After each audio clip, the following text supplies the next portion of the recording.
So, what have I been playing recently? So I've decided to, a couple of months back now, tackle another OCS campaign. I think I mentioned that in my last video. And what I've gone on to is OCS Baltic Gap.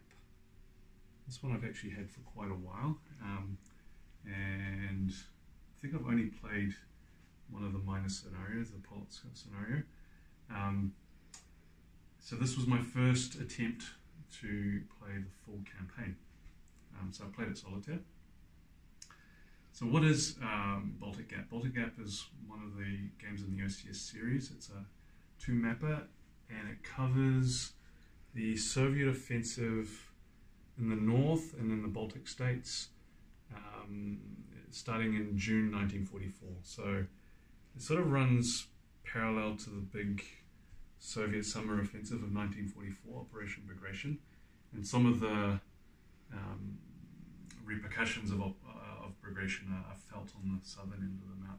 So there are certain events that occur that mean that the Soviets get a huge number of reinforcements and new supply sources moving east and south that the Germans have to react to. At the very start of the game, the forces are aligned from the top here all the way down here along what was called the Panther Line. Alright, so what are you trying to do in this game? So the victory conditions are maybe a little bit different to some other war games. So it's, I think actually Salerno does something similar. For those who know Salerno from GMT Games, Salerno 43. So you can see on the map there are certain cities that have what are called population points. And then as you progress through the game, the Soviets have to meet a certain population target. If they exceed it, they gain a VP. If they fall short of it, the Germans gain a VP. So it forces the Soviets to pace their campaign in such a way as to meet a certain set of objectives. If they can choose to get those population points wherever they want throughout the map.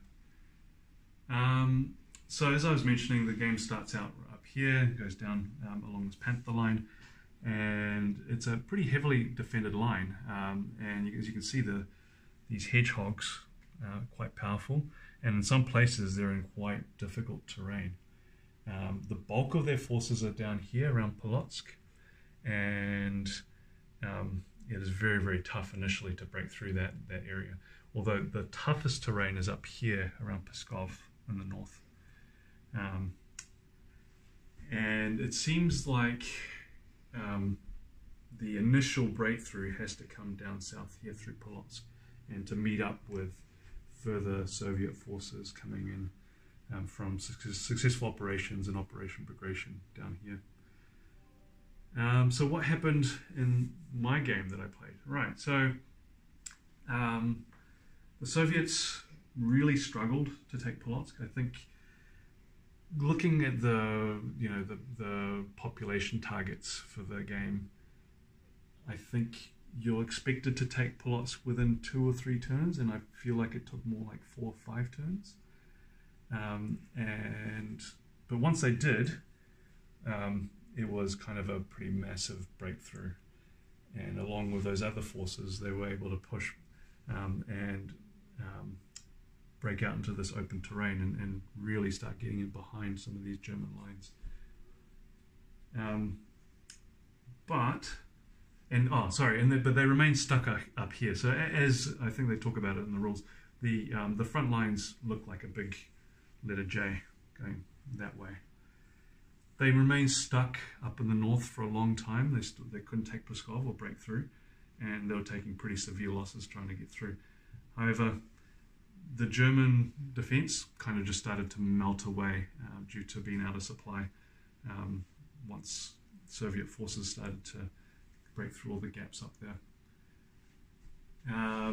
However, that wasn't enough to meet their population targets, and in fact they lost a point every single turn up until the automatic victory condition of 10 points for the Germans. So they were never able to get a point. They were never able to stop the Germans getting a point, and the campaign ended pretty much as quickly as it possibly can. What else is there to say? Yeah, they got terrible supply rolls. The Soviet situation is really dependent on those supply rolls. They need to be able to run those offensives, and quite a few times they rolled pretty subpar. Two times they rolled a 2, which meant that they only got 1 supply in each of these supply areas and none in the south, which really limited what they could do. Yeah, so German victory. So thoughts? I do wonder, I really like the victory conditions.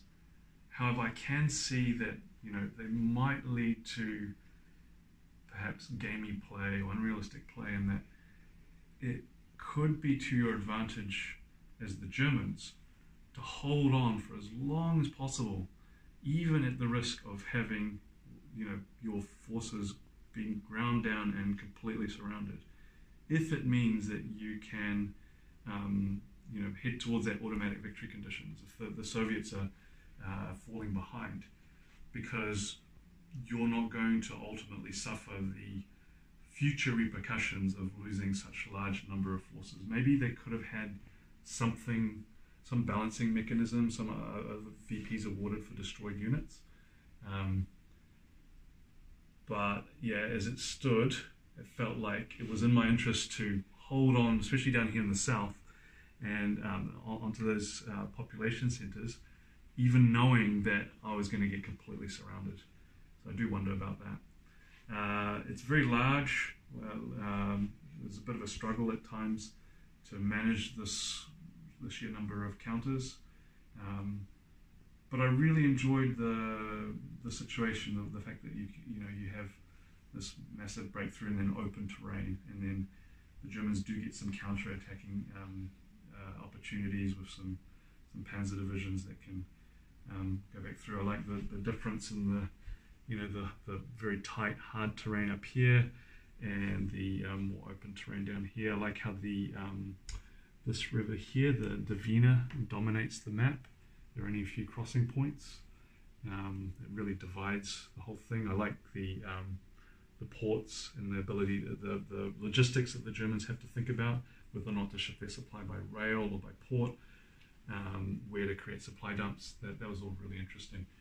I think I would like to try to play this again sometime soon. However, what's next? Well, I'm kind of tossing up between looking at 3 different things. I've still got my copy of Almoravids from the Levian campaign series. I haven't even opened up the shrink wrap. Might put that on the table. Also have US Civil War from GM10 Games that I think would be quite good to look at.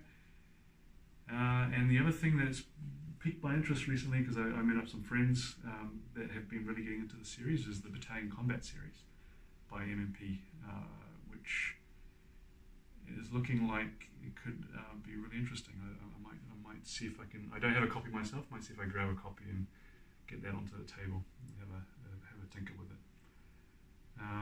Yeah, that's it. Thank you very much.